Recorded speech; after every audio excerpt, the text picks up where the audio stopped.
স্বাধীনতার 55 বছর পর প্রথম কোনো এয়ারपोর্ট পেলাম, যে এয়ারपोর্টে आपका घर आ गया हूँ बांग्लादेश से देखने कैसे है आपका पाकिस्तान। এখন বাজে 1:30, প্রায় 4-5 ঘন্টা আমাকে এখানে ওয়েট করতে হবে। যতবার ইমিগ্রেশন এক্সপিরিয়েন্স রেকর্ড করতে চাই ততবারই মানে নষ্ট হওয়া না। কিছু কিছু হোটেলে বাংলাদেশি বা বিদেশি অ্যালাউ নাই, এরকম কিছু হোটেল আছে। দেখেন ভাই, কি ছোটো ছোটো বাস, মাইক্রো বাস, সুন্দর লাগে। নেই মে ইয়াঙ্গো বকিয়া এই কাউন্টার থেকে ওই কাউন্টার। পাকিস্তানের এই বিশ্বে আমি যতটা সহজে পাবো বলে ভাবছিলাম, ততটা সহজ আমি পাইনি।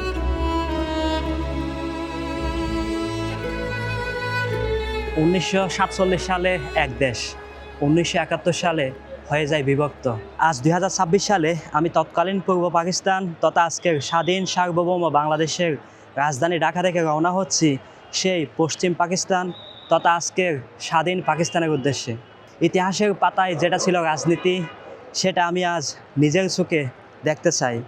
কেমন আজকের পাকিস্তান, ইসলামিক দেশ হিসেবে কেমন তাদের রমজান, তাদের শহর ও মানুষগুলোর জীবন। চলুন বন্ধুরা, শুরু করি ঢাকা টু করাচি। আমি সাইফ, আফ্রিকার ডজন কানেক দেশ ঘোরার পর এবার যাচ্ছি পাকিস্তান। বাংলাদেশি পাসপোর্ট নিয়ে ঢাকা থেকে সরাসরি করাচি। অনেকের মনে প্রশ্ন, কেমন দেশ পাকিস্তান, কেমন নিরাপদ বাংলাদেশিদের জন্য, কতটা উন্নত বাংলাদেশের তুলনায়, কতটা বন্ধুসুলভ পাকিস্তানের মানুষ বাংলাদেশিদের প্রতি।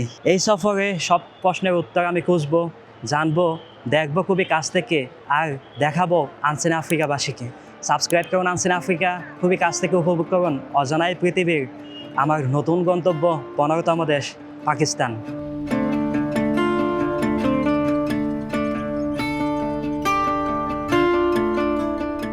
বাসা থেকে মাত্র 25 মিনিটের পথ, আসতে পাক্কা 2 ঘন্টা লাগলো। এয়ারপোর্টে এসে পৌঁছালাম অবশেষে। 8টায় আমার ফ্লাইট, এখন বাজে 6টা 45। Biman Bangladesh airlines, Dhaka to Karachi direct flight. Flight cost কত জানাবো, আর সবচেয়ে বড় কথা হলো ইমিগ্রেশনের কি বিহেভিয়ার, সেটাই প্রথমে এক্সপিরিয়েন্স করব। খুবই হজবরল অবস্থা, যেদিকে যাই দীর্ঘ সারি, লম্বা লাইন। আর এদিকে ফ্লাইটের টাইমও মোটামুটি শর্ট হয়ে আসছে দেখে। তো পরিচিত একজন আমাকে চিনেন, শুভাকাঙ্ক্ষী, উনি আমাকে এন্ট্রি দিয়ে দিলেন। এখন বিমান বাংলাদেশ এয়ারলাইন্সের চেক ইন। মশা দেখেন ঢাকা এয়ারপোর্টে, এত বাজে অবস্থা মশার। ইভেন বিদেশিরা পর্যন্ত এসে প্রথমে এয়ারপোর্টে ল্যান্ড করে এই জিনিসটাকে হাইলাইট করে। এটা খুবই দুঃখজনক অ্যান্ড খুবই বিশ্রী একটা ব্যাপার। ইন্টারন্যাশনাল এয়ারপোর্টের মতো একটা জায়গায় যদি মশার এমন উৎপাত হয়।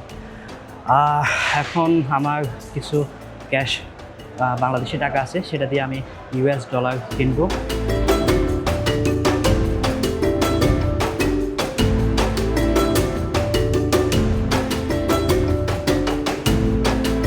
তো 130 টাকা ব্যাট সহ 123, 12,300 টাকা আসার কথা 100 ডলারের জন্য, 12,400 টাকা টোটাল ব্যাট সহ ইনক্লুড করে 100 ডলার মতো জাস্ট নিচ্ছি এখান থেকে।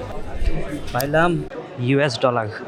আমার লাইফে আজকের মতো বিব্রতকর পরিস্থিতিতে কখনোই পড়ি নাই। ইমিগ্রেশনের লাইনে আমি দাঁড়িয়ে আছি, একজন পুলিশ অফিসার উনি জিজ্ঞেস করছিলেন 8টার ফ্লাইটে কে কে আছেন, 8টার ফ্লাইটে কে কে আছেন। আমি হাত দেখাইলাম যে আমি আছি। বলে হে মিয়া এদিকে আসেন। এমন ধমক দিল, মোটামুটি যতগুলো মানুষ ইমিগ্রেশনের লাইনে দাঁড়ানো আছে সবাই তাকিয়ে আছে ওনার দিকে অ্যান্ড আমার দিকে। আমি একটু থতমত হয়ে গেলাম। বলে কই যাচ্ছেন পাকিস্তান যখন বলছি, বলে মিয়া তোমার ভিডিও দেখতে দেখতে তো আমি, আমার ফোনে এমবি থাকে না, আমার ফ্যামিলি নিয়ে তোমার ভিডিও দেখি নিয়মিত। তো মানে অনেকক্ষণ ধরে উনি মানে আমাকে বোঝাচ্ছিলেন যে আমাকে উনি চিনেন, আমাকে মানে আমার ভিডিওস দেখেন। এই বিষয়গুলো আমি খুবই বিব্রতকর একটা পরিস্থিতিতে পড়েছিলাম। শুধু উনি না, ওনার কলিগদেরকেও ডেকে ডেকে জিজ্ঞেস করতেছিলেন যে চিনেন কিনা ওনাকে, উনি আফ্রিকার ইউটিউবার, আফ্রিকায় ট্রাভেল করেন। লম্বা একটা সময়, প্রায় 5-7 মিনিট উনি আমার সাথে গল্প করলেন। তারপর ইমিগ্রেশন কাউন্টারে পাঠালেন, যার কাছে পাঠিয়েছেন ওনাকেও বলেন এটা আফ্রিকান ইউটিউবার, অনেক দেশ ট্রাভেল করা আছে, দেখেন ঠিকঠাক আছে, আশা করে দিয়ে দেন। পরে দিলেও ইমিগ্রেশন যিনি অফিসার উনিও বলেন ভাই চ্যানেলের নাম কি, উনি চ্যানেলও সাবস্ক্রাইব করলেন। পরে যিনি প্রথমে আমাকে ধরলেন উনি বলেন চলেন আপনার সাথে একটা ছবি তুলি। বললাম যে আপনাদেরকে যদি ভিডিওতে নেওয়া যায়। এখন ভিডিওতে নেওয়ার অনুমতি দিলেন। ইভেন যিনি ইমিগ্রেশন করিয়েছেন উনি ওই টেবিল থেকে, ওনার ডেস্ক থেকে উঠে এসে মোটামুটি ছবি তোলার জন্য। তো এটা খুবই প্রাউড এবং সম্মান আমি ফিল করেছি অবশ্যই, ডেফিনেটলি। এরকম পরিস্থিতিতে আমাকে আগে কখনো পড়তে হয়নি। যতবারই আমি ভেবেছিলাম যে হয়তো বা ডিফারেন্ট কোনো ইমিগ্রেশন এক্সপিরিয়েন্স পাবো, যেহেতু পাকিস্তান যাচ্ছি বাংলাদেশি হিসেবে, কি কেমন না কেমন এক্সপিরিয়েন্স হয় এরকম চিন্তা থেকে আমি যখন ইমিগ্রেশনে আসলাম অ্যান্ড এরকম একটা ব্যাপার যখন ঘটলো পুরাই ডিফারেন্ট একটা ব্যাপার স্যাপার। তো এখন মোটামুটি 40 মিনিট সময় আছে ফ্লাইটের। আমরা এখন ফ্লাইটের দিকে আগাচ্ছি। $100 নিয়ে নিলাম।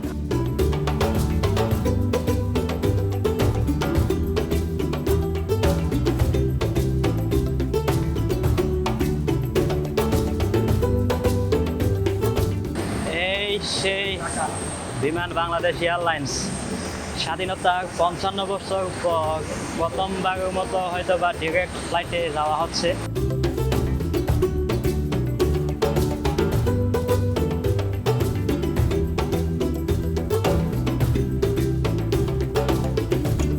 ফ্লাইটের ভিতরে এত মশা, রীতিমতো কেবিন ক্রু মস্কিটো তাড়ানোর জন্য মশার স্প্রে নিয়ে ঘুরতেছে। এটা ডেফিনেটলি খুবই বাজে একটা এক্সপিরিয়েন্স দিয়ে শুরু হলো।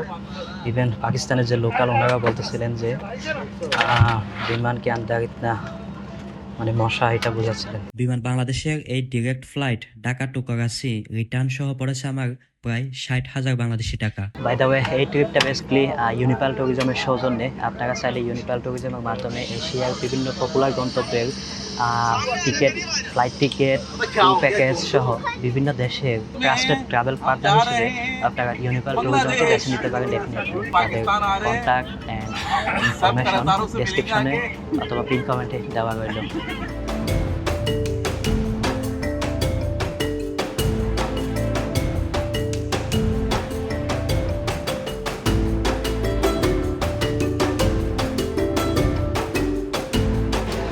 এয়ারপোর্টের শেপটা মনে হচ্ছে অনেকটাই গোলানো, কেনিয়ার নাইরোবি এয়ারপোর্টের মতোই মনে হচ্ছে।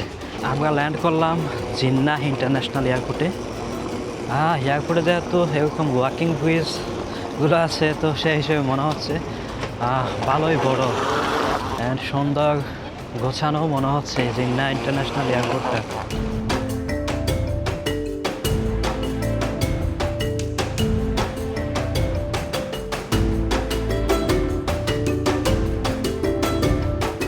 পাকিস্তানে স্বাগতম, আমার 15তম দেশ। পাকিস্তানের ইমিগ্রেশন এক্সপিরিয়েন্স নিয়ে অনেক কিছু বলা গেছে। এন্ট্রি পাইলাম, এটা হচ্ছে এয়ারপোর্টের বাইরের দৃশ্য। এখানে অনেক মানুষ। আমি একটা বিষয় খেয়াল করলাম কি, আমাদের দেশে অনেকেই দেখা যায় এখানে ফ্যামিলি থাকেন, আত্মীয় স্বজন থাকেন। তো মোটামুটি বেশিরভাগই এমনই যে আত্মীয় স্বজন আসেন, ওনারা রিসিভ করতে আসছেন। এয়ারপোর্টের ভিতরে সিমের কোনো দোকান নাই, নাই কোনো এক্সচেঞ্জের সব। ছোট্ট একটা আছে, ওটাতে গিয়েছিলাম, বলে যে এখানে নাই, ডলার এক্সচেঞ্জ বাইরে থেকে করে নাও।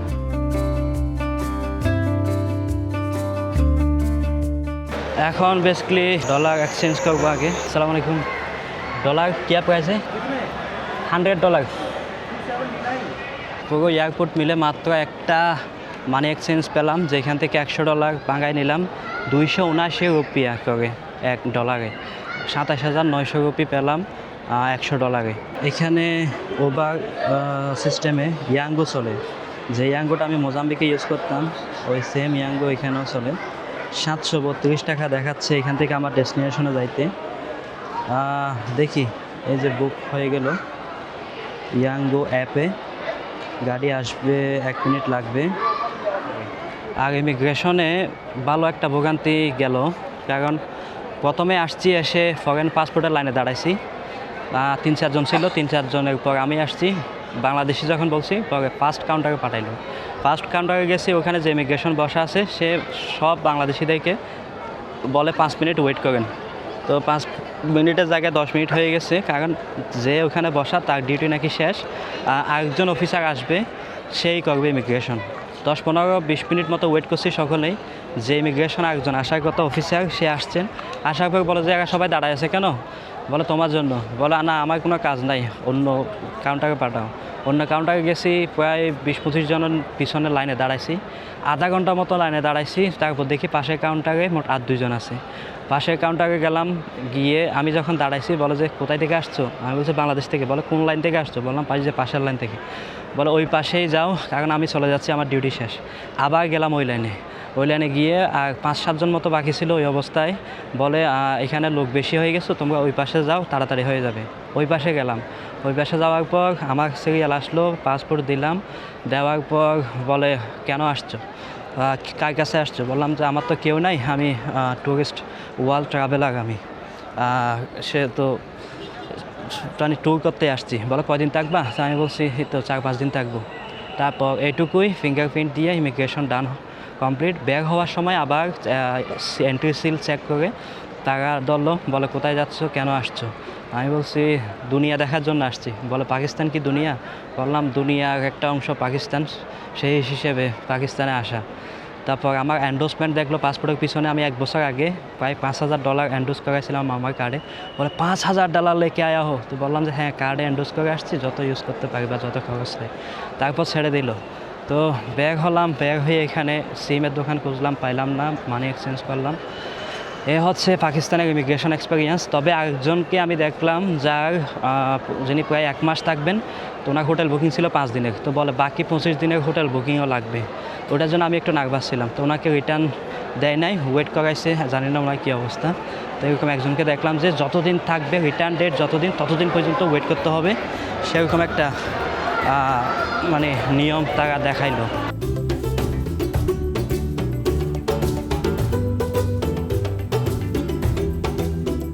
পাকিস্তানের এই বিষয়ে আমি যতটা সহজে পাবো বলে ভাবছিলাম, ততটা সহজে আমি পাইনি। খুব ভালো একটা ভোগান্তির পরেই আমাকে এই বিষয়টা পেতে হয়।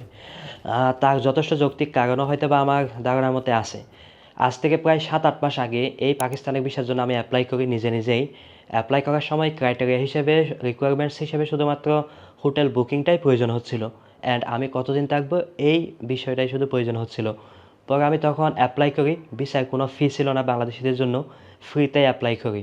রাতে ঘুমানোর আগে অ্যাপ্লাই করি, সকালে ঘুম থেকে উঠে দুপুর নাগাদ এই সেই ভিসাটা আমার অ্যাপ্রুভাল চলে আসে মেইলে। অর্থাৎ ফ্রিতে আমি 3 মাসের মাল্টিপল এন্ট্রি ভিসা পেয়েছিলাম। তখন আমি ছিলাম উগান্ডায়। তো মোটামুটি আমার একটা প্ল্যানিং ছিল যে বাইরে আমি বাংলাদেশ আসবো, ওই সময়কালের কথা। তখন কোনো না কোনোভাবে ওই ট্রিপটা আমি বা ওই মিশনটা আমি কমপ্লিট করতে পারিনি। তো আমাকে মাঝপথ থেকে বাংলাদেশে ফ্লাই করতে হয়। পাকিস্তান আর যাওয়া হয়নি। প্রায় 5-6 মাস পর এসে আমি আবার অ্যাপ্লাই করি। অ্যাপ্লাই করতে গিয়ে দেখি এখানে ভিসা যে আগে ফ্রি ছিল ওইটা নেই, $25 3 মাসের সিঙ্গেল এন্ট্রির জন্য। 3 মাসে কোনো মাল্টিপল এন্ট্রি নেই। 1 বছরের মাল্টিপল এন্ট্রির অপশন ছিল, যেখানে $37 1 বছরের মাল্টিপল এন্ট্রির জন্য দিতে হচ্ছিল। তো $37 পেমেন্ট করে আমি হোটেল বুকিং দিয়েই অ্যাপ্লাই করি অনলাইনে। কোনো ব্যাঙ্ক স্টেটমেন্ট বা এরকম কোনো ডকুমেন্টস তারা চায়নি অনলাইনে অ্যাপ্লাই করার সময়। অ্যাপ্লাই করে প্রায় মোটামুটি 10 থেকে 15 দিন আমি ওয়েট করি। কোনো ধরনের রেসপন্স পাচ্ছিলাম না, প্রসেসিংয়েই পড়েছিল এই ফাইলটা। প্রসেসিংয়ে থাকার পর হঠাৎ করে রাত প্রায় 2টা কি 3টার দিকে মেইল পাই যে আমাকে তার 2 দিন না 3 দিন পরে ঢাকার পাকিস্তান হাই কমিশনে ইন্টারভিউর জন্য যেতে হবে। যাবতীয় কাগজপত্র যেগুলো আমি অনলাইনে সাবমিট করেছি, ওই কাগজপত্রগুলো এবং আমার প্রিভিয়াস যত পাসপোর্ট ছিল সব পাসপোর্টগুলো সাথে নিয়ে যেতে হবে। 2টা বিষয়, এক হচ্ছে আমার সব পাসপোর্ট, দ্বিতীয়ত হচ্ছে আমি অনলাইনে অ্যাপ্লাই করার সময় যে কাগজগুলো সাবমিট করেছিলাম ওইগুলাই। তো আমি সাবমিট করছি শুধুমাত্র হোটেল বুকিংটা, আর প্রিন্টেড অ্যাপ্লিকেশন যেটা আমি সাবমিট করি ওই অ্যাপ্লিকেশনটা আমাকে সাথে নিয়ে যেতে বলে। এই 3টা জিনিস। পরে আমি ঢাকার গুলশান 2-এ পাকিস্তান হাই কমিশনে যাই। যাওয়ার পর 11টায় আমার অ্যাপয়েন্টমেন্ট ছিল, 10:30টায় আমি পৌঁছাই। পৌঁছানোর পর বলে ডকুমেন্টস তো এখানে কমপ্লিট নাই, আরও ডকুমেন্টস লাগবে। কি বলে, ব্যাঙ্ক স্টেটমেন্ট লাগবে 3 মাসের, বিদ্যুৎ বিলের কপি লাগবে। এই 2টা ডকুমেন্ট এক্সট্রা তারা চাচ্ছিল। তো পরে আমি ওখান থেকে গিয়ে আবার গুলশান 2-এর সেই রাউন্ড অ্যাবাউটে গিয়ে এই ডকুমেন্টগুলো কালেক্ট করে আনার পর আমাকে ইন্টারভিউর জন্য প্রথমে একজনে ডাকে। তিনি জাস্ট জিজ্ঞেস করতেছিলেন, মোটামুটি একটা বড় ফর্ম নিয়ে বসছিলেন, জিজ্ঞেস করছিলেন যে আমি কে, আমি কি করি, পাকিস্তান কেন যাব, আমার প্ল্যান কি, আমি কোন কোন দেশে গিয়েছিলাম ওগুলো সব দেখছে। বলে স্যারে তো আফ্রিকান কান্ট্রিসে। তো আমি বললাম যে হ্যাঁ, আমি আফ্রিকায় আমার বিজনেস আছে, মোজাম্বিকে আমি থাকি। তো আমার মোজাম্বিকে ওয়ার্ক পারমিট আছে, এখনও ভ্যালিড। আর ওই বিজনেসটা অন্য একজনে দেখতেছে, আমি ফুল টাইম ট্রাভেলিংয়ে আছি। পাশাপাশি আমি একজন ইউটিউব ব্লগ করি। পৃথিবী আমি নিজে দেখি আর মানুষকে দেখাই। আমার ইউটিউব চ্যানেলের নাম নিল তারা নামটা লিখলো, ফেসবুক পেজ আছে কিনা, ইউটিউব চ্যানেলে সাবস্ক্রাইবার কত আছে, ফেসবুক পেজে কত ফলোয়ার আছে, কয়টা পেজ আছে, কয়টা চ্যানেল আছে, সবগুলো কয়টা ফলোয়ার আছে সবগুলো ওনারা ওখানে লিখে নিলেন। তো কথায় কথায় যে এটাও জিজ্ঞেস করলেন যে ফ্যামিলি ব্যাকগ্রাউন্ড কেমন, আমি বিবাহিত কিনা, বউ নিয়ে ট্রাভেল করি কিনা, হচ্ছে আমার বাচ্চা কাচ্চা আছে কিনা, এই বিষয়গুলো জানতে চাইলেন। হঠাৎ করে জিজ্ঞেস করলেন এক ফাঁকে যে খাবি ইন্ডিয়া নিয়ে গিয়া, কখনো ইন্ডিয়া যান নাই?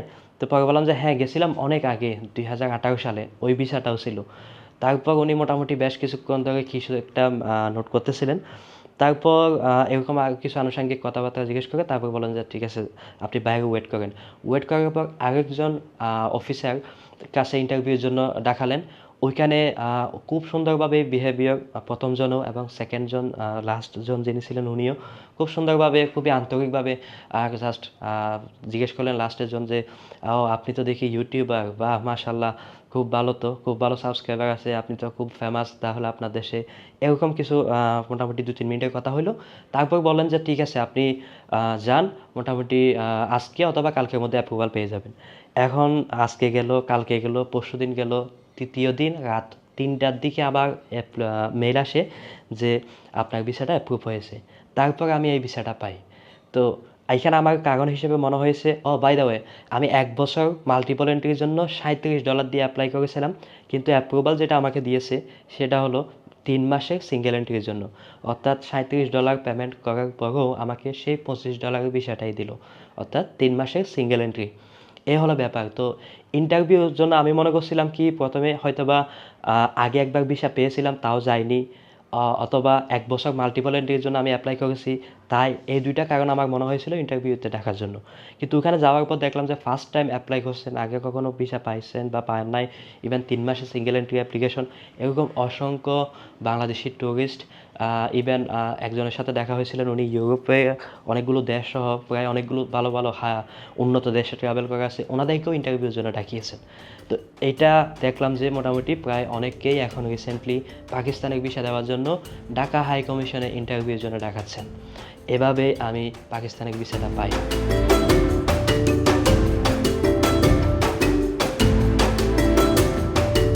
তো এই হচ্ছে ব্যাপার। এখন এয়ারপোর্ট থেকে বের হওয়ার সাথে সাথে ওয়াইফাই এখনও কানেক্টেড আছে, বাট চলতেছে না। তো জানি না আমার গাড়ি কোথায় আছে, এখন গাড়িকে পেতে খুব কষ্ট হবে। আর এখন আমার একটা চ্যালেঞ্জ, আপাতত চ্যালেঞ্জ হচ্ছে, জি গাড়ি নেই, मैं यांगो बुक किया, मैं यांगो बुक किया। হ্যাঁ, তো দেখেন ভাই কি ছোটো ছোটো বাস, মাইক্রো বাস সুন্দর লাগে। নেই, मैं यांगो बुक किया। এখানে গাড়ির জন্য অ্যাপ্রোচ করে অনেকেই, যদিও মানি এক্সচেঞ্জ আছে একটা, কিন্তু কল দিছে ইয়াঙ্গো ড্রাইভার, এই যে কানেক্ট হচ্ছে না, মনে হয় ইয়াঙ্গো ড্রাইভার চলে আসছে আশেপাশে কোথাও, কানেক্ট হচ্ছে না কল, কারণ আমার অনলাইনে আমি নাই। BQ189 এইখানে কোথাও আসার কথা, খুঁজে পেতে একটু কষ্ট হবে কারণ আমার ওয়াইফাই নেই বা নেট কানেকশন নেই। তো এখন আবার যাচ্ছি এয়ারপোর্টের এরিয়ার মধ্যে যেখানে আমি ওয়াইফাই পাবো, ড্রাইভারের সাথে কথা বলবো। ইয়াঙ্গুতে দেখতেছি এখানে দেখাচ্ছে হচ্ছে 732 রুপি। তো সে কল অ্যাকসেপ্ট করে, মানে রিকোয়েস্ট অ্যাকসেপ্ট করছে, এখন বলে 732 দিয়ে হবে না, 1300 রুপি লাগবে, অর্থাৎ ডাবল। তো এখানে অ্যাপে যে রেটটা দেখাচ্ছে সেম রেট দিয়ে ড্রাইভার রাজি হচ্ছে না। এই যে 737 রুপি দেখাচ্ছে, রিকোয়েস্ট করবো এখন, দেখা যাক সে কত বলে। আর একটা অ্যাকসেপ্ট করলো, আসতে 5 মিনিট লাগবে। ড্রাইভার কল দিচ্ছে, দেখি আবার কি বলে। हेलो अस्सलाम वालेकुम। वालेकुम अस्सलाम। बाहर गेट पे आ जाओगे कि अंदर आऊँ? गेट पे मतलब मैकडोनल्ड्स का सामने। मैकडॉनल्ड्स के सामने आऊँगा, अंदर जो टोकन के पैसे होंगे आपको देने पड़ेंगे। कितना है हुए? बॉस ये मुझे नहीं पता कितने हो। तो फिर मेरे को किधर आना है? मैं बिल्कुल बाहर जो एग्जिट गेट है ना वहाँ खड़ा हुआ हूँ। बाकी आप बोलेंगे अंदर ट्रैफिक भी बहुत हो रहा है, टाइम लगेगा, आप इतनी देर में बाहर आ जाओगे। मेरे ख्याल से अंदर टोकन के 160 रुपये। अच्छा, तो फिर मैं एग्जिट मतलब वो जिधर गाड़ी निकलता है एयरपोर्ट का सीमाना का बाहर, उधर ही हो? भाई आप किसी से पूछें कि ये पैसेंजर बाइक वाला रास्ता कहाँ से आता है? अच्छा ठीक है। क्या वाला रास्ता? असल में मेरा फर्स्ट टाइम है ना, इसलिए। क्या है? मैं फर्स्ट टाइम आया हूँ ना, इसलिए। अच्छा फर्स्ट टाइम आया, चलो फिर आप वहीं खड़े हो, मैं आ रहा हूँ। अच्छा ठीक है, मैकडोनाल्ड्स का सामने। जी আচ্ছা ঠিক আছে, থ্যাংক ইউ। তো এবার সে মানে এখানে অ্যাপসে কত, এখানে কত, এত কিছু জিজ্ঞেস করে নাই। সে বললো যে একদম এক্সিট গেটে দাঁড়াইতে, যদি ভিতরে আসতে হয় তাইলে আমার টোল ফি না টোকেন ফি দিতে হবে। তো টোকেন ফি 100-150 না 200 কাছাকাছি। তো বললাম আমি তো এক্সিট গেট ছিলি না, প্রথমবার আসছি। তো বলে যে সে এইখানে আসবে, দেখা যাক। আগে এখানকার গাড়িগুলো এত ছোটো ছোটো, তার মানে মোটামুটি ছোটো গাড়িতে করে ফ্যামিলিরা বেশিরভাগই যাতায়াত করে থাকে মনে হয়। বেশিরভাগ গাড়ি এমন ছোটো ছোটোই দেখা যাচ্ছে। ভালোই ভোগান্তিতে যাচ্ছি। যতবার বাইরে আসবো ওয়াইফাই ডিসকানেক্ট, ড্রাইভারকে খোঁজার জন্য আবার ভিতরে এসে কথা বলে দেন আবার বের হতে হবে এয়ারপোর্ট থেকে। তো এখন আবার বের হচ্ছি, জি গেটে দাঁড়ায় আছে ড্রাইভার, জানি না তো কোন জায়গায়। অবশেষে পাইলাম। চরম লেভেলের ভোগান্তি, প্রথম কোনো এয়ারপোর্ট পেলাম যে এয়ারপোর্টে সিম বিক্রি হয় না। বাহ কি সুন্দর গাড়ি। सॉरी यार, सलाम अलैकुम। हाँ अकेले। यार दिक्कत यही है, मैं जब भी बाहर आता हूँ ना वो डिस्कनेक्ट हो जाता है वाईफाई। तो आपसे बात करने के लिए अंदर जाना पड़ता है। इधर अंदर कोई सिम भी नहीं व्यक्ति है।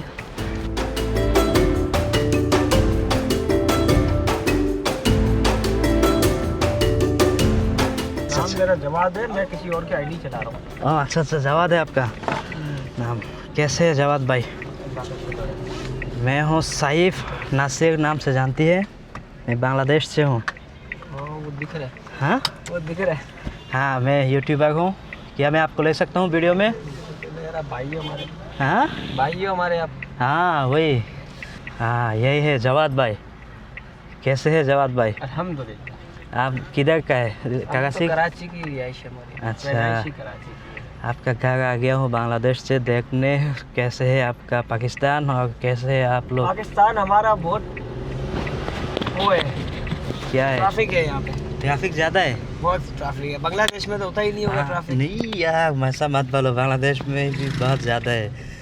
पहले देखने दो कैसा है, फिर बताऊँगा। अच्छा হ্যাঁ ওই তো চলো, ঠিক আছে। এখানে এয়ারপোর্টের বাইরে পার্কিং এরিয়াতে অনেক মানে বড় পার্কিং, তো নাম্বার দেওয়া আছে খোঁজার জন্য, U B G A B C D I, মানে বিভিন্ন ধরনের পার্কিং নামগুলা এভাবে সাজানো। রাস্ते में कोई सिम कार्ड का दुकान मिलेगा? मिलेगा ना? अच्छा इसी वक्त खुला रहेगी? हो जाएगा इंशाल्लाह। अच्छा एक सिम कार्ड लेना है। तो आप शादीशुदा? बिल्कुल। बिल्कुल माशाल्लाह। कितना बच्चा है आपका? एक एक। इधर पाकिस्तान में एक बंदा कितना शादी कर सकता है? 4। 4। आपने किया? मैंने एक की है ना, वो बहुत है। एक ही बात है। और करेंगे तो ज़िंदगी तबाह की बात नहीं है, बस तबाह लग जाएगा ज़िंदगी में। तो এখান থেকে মোটামুটি आधा घंटा। कितने तक लगेंगी इधर से जाने के लिए? इधर से जाने में हाँ टाइम लगेगा तकरीबन, हाँ, इतना ही टाइम लगेगा, आधा घंटा। आधा घंटा लगेगा, आधा घंटा मत লাগবে। आपने कभी पाकिस्तान से बाहर गया? पाकिस्तान में ही घुमा फिरा हूँ। अच्छा पाकिस्तान से बाहर कभी नहीं गया। बहुत लोग दुबई में सऊदी में रहती है, बहुत सारे ना। मैं ना 14 कंट्री घूम चुका हूँ, ये मेरा 15 वाला कंट्री है अच्छा, पाकिस्तान। तो यहाँ जॉब के हवाले से आए हो? नहीं मैं सिर्फ घूमने आया हूँ। देखिए मैं यूट्यूबर हूँ, अच्छा, ब्लॉगिंग करता हूँ सारा दुनिया घूम के। 120 रुपये दूँ? টোল দিচ্ছে সে 120 রুপি। ये হচ্ছে পাকিস্তানের কারেন্সি রুপি। तो फिर इधर बहुत सारे लोग हैं जिसके पास 4 बीबियाँ है। 4 बीबी वाला बहुत सारे हैं। हाँ होंगे कोई ना कोई, अब मुझे क्या पता कोई है। हाँ लेकिन कर सकता है, किसी का मर्जी है। तो बांग्लादेश में तो एक ही है, दूसरा करने में बहुत दिक्कत आ जाती है। नहीं है। हाँ তো দেখতে পাচ্ছেন আমরা এয়ারপোর্ট থেকে বের হচ্ছি। এয়ারপোর্ট থেকে বাইরে হওয়ার দৃশ্য মোটামুটি সুন্দর, সাজানো গোছানো, একদম সিটির মধ্যে না। ये एयरपोर्ट क्या सिटी के अंदर ही है? ये एयरपोर्ट कराची शहर के बिल्कुल बीच में है। बीच में है? अच्छा তো শহরের একদম মাঝখানেই নাকি এয়ারপোর্টটা।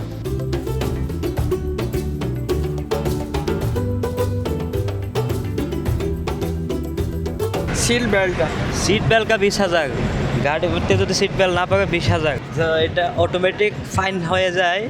বা এখানে আমাদেরকে ওয়েলকাম করা হচ্ছে, ये सारा फैशन पे निकलेगा। Welcome to Karachi. পাকিস্তানের ল্যাঙ্গুয়েজ হচ্ছে উর্দু, সেই হিসেবে মোটামুটি সাইনবোর্ডগুলো সব উর্দুতেই। ইংলিশ সাইনবোর্ড খুব কমই দেখা যাচ্ছে, বাট उर्दू साइनबोर्ड सबसे बेशी देखा जाচ্ছে। पेट्रोल लेना है, ये इस पे क्या डालती है आप, पेट्रोल या डीजल? फ्यूल फ्यूल पेट्रोल क्या प्राइस है? 259। তো 259 রুপি হচ্ছে পেট্রোলের দাম। 259 মানে $1 চেয়ে কম, $1 280 হয়। তো সেই হিসেবে সালাম আলাইকুম। আলহামদুলিল্লাহ 2 লিটার বলতেছে সে, তো $1 চেয়েও কম।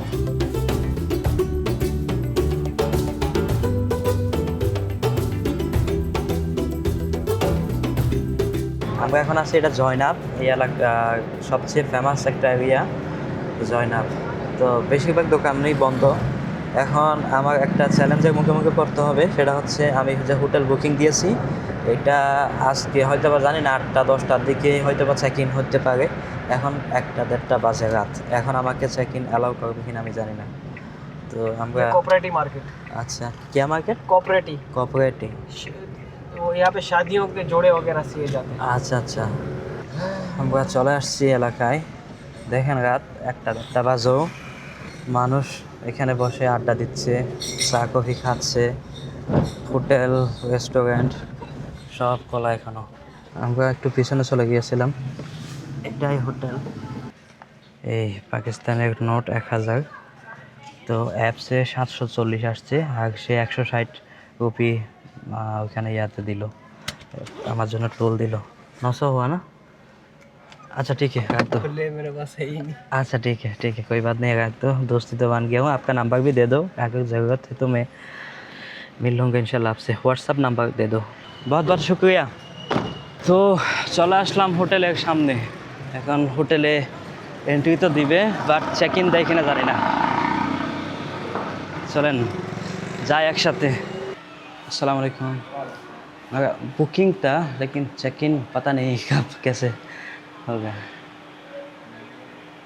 তো এটা হচ্ছে ক্রাউন ইন হোটেলের নাম, এ হচ্ছে রিসেপশন। রাত বাজে এখন রাত বাজে এখন 1:30। তো ওনাকে বললাম যে বাংলাদেশ থেকে আসছি, আমার চেক ইন হবে হচ্ছে 6টা থেকে, অ্যাটলিস্ট 6টা-7টা থেকে চেক ইন শুরু হবে। তো এখন বাজে 1:30, প্রায় 4-5 ঘন্টা আমাকে এখানে ওয়েট করতে হবে। তো বললাম ভাই অনেক দূর থেকে আসছি, অনেক টায়ার্ড, দেখো যদি কোনো রুম খালি হয় আমাকে চেক ইন দিয়ে দাও। তো বাংলাদেশি হিসেবে সে হয়তো আমাকে এতটুকু কনসিডার করতেছে। আপনারা যদি আসেন এখানে ক্রাউন ইনে আপনারা एंट्री নিতে পারেন डेफिनेटली। भाई क्या नाम है? फराज भाई। अच्छा आप कराची से? जी माशाल्लाह। तो उनका नाम होता है फराज भाई। तो पाकिस्तानी जो बंदा है वो बांग्लादेशी जो लोग हैं बहुत प्यार करती है। हाँ वही, जब भी सुनता है कोई बांग्लादेश से आया हो तो साथ यही बोल देता है कि आप तो हमारा भाई हो।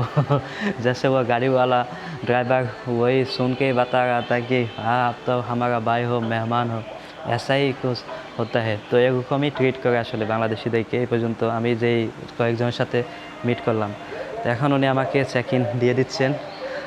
দেখা যাক রুম কেমন, আর রুমের দাম কী ব্যাপার স্যাপার আপনাদেরকে জানাবো। যেখানে যাই পাসপোর্টটা দিলে হয়, যেমন মানি এক্সচেঞ্জ বা হোটেলে চেক ইন, কিন্তু এখানে ওটার সাথে সাথে বিচার যে কফিটা আছে, এই বিচার কফি ওটাও নিয়ে থাকে তারা। তো এখানে আবার কিছু কিছু হোটেলে বাংলাদেশি বা বিদেশি অ্যালাউ না, এরকম কিছু হোটেল আছে পাকিস্তানে। বেশিরভাগই আপনারা অনেকক্ষণ ধরে হোটেল বুঝতেছেন পাচ্ছেন না, অনেক হোটেলে ওনারা গিয়েছেন বাট বিদেশি অ্যালাউ না দেখে পাননি, ওনারা ওইখানে আসছেন। আপনারা কি ঘুরতে আসছেন? যে হোটেল খুঁজতে আসছি, আপনি বেড়ানোর জন্য আসছেন পাকিস্তানে? পাকিস্তানে বেড়ানোর জন্য আসছি। বাহ মাশাআল্লাহ। কতদিন থাকবেন? 7 দিন। 7 দিন। তো বাড়ি কোন জায়গায় আপনাদের? সিরাজগঞ্জ। সিরাজগঞ্জ। তো পাকিস্তানে বাংলাদেশে অনেক টুরিস্ট আসতেছে রিসেন্টলি। তো দেখেন এখানে আসছে, এখানেও 2 ভাইয়ের সাথে দেখা হয়ে গেল, উনিও বাংলাদেশি। তো এখন রুম নিচ্ছে 4 জন। আমি তো অনলাইনে বুক করছি, এখানে কত করে বলতেছে রুম? 16,000 টাকা। দুইজনের 4 জনের। 7 জনের 16,000। ও তাহলে তো অত বেশি না মনে হয়, 8,000 টাকা। জনপ্রতি 2,000 টাকা করে পড়তেছে আর কি বাংলাদেশি টাকায়।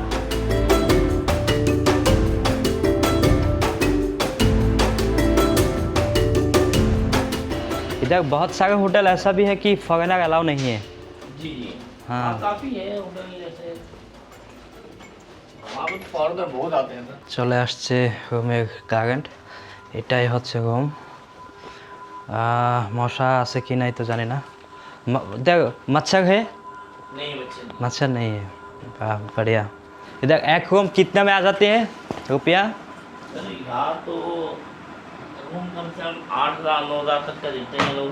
अच्छा जैसे ये रूम ये कम से कम 8,000-9,000 तक का 10,000 का रूम होगा। पर नाइट। जी अच्छा अच्छा ठीक है मुमताज़ भाई, बहुत बहुत शुक्रिया। ये इधर खाने के लिए इधर बाहर रेस्टोरेंट है? बाहर भी है हमारे पास, होटल में हमारा भी किचन है। अच्छा। किचन पे आप जो चाहे इधर प्राइस वगैरह है ना? शहरी अगर शहरी करनी शहरी लगती है 3:30-4 बजे अच्छा अच्छा शहरी आप कर सकते हैं। ঠিক আছে मैं देख लूँगा। तो এখানে রেস্টুরেন্টের বিভিন্ন আইটেমগুলো আছে। या यही है आपका रेस्टोरेंट का? আচ্ছা আচ্ছা। তো আশপাশটা যদি একটু দেখাই এখানে,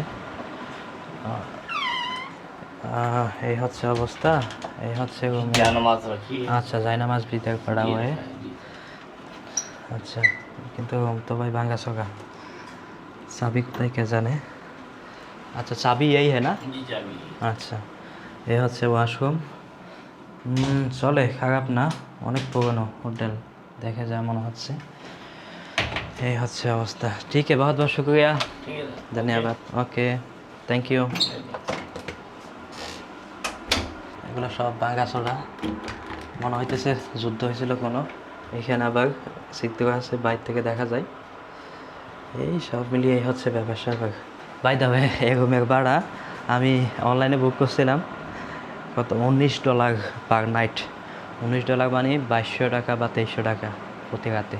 বারান্দা নাই, জাস্ট জানালা আছে।